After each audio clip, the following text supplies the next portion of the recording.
Hey, morning glory ulit sa inyo. Tara, drive na tayo pa Vegas. Nag-stop over muna kami para magpagas at pahihiin yung mga aso. Medyo malapit na kami. Yon, nandito na kami sa hotel. Binabalang muna namin saglit yung mga gamit namin, sabay naganap na kami ng mga kainan.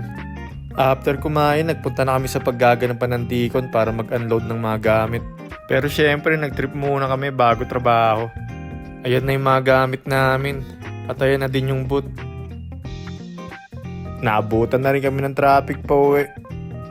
Bumalik lang kami saglit sa hotel, sabay umalis na rin kami para mag-hotpot.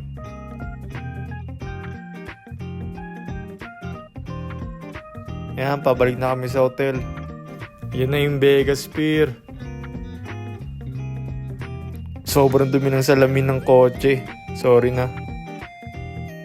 Sa hotel na ulit. Peace out. Kaching, kaching. Bye!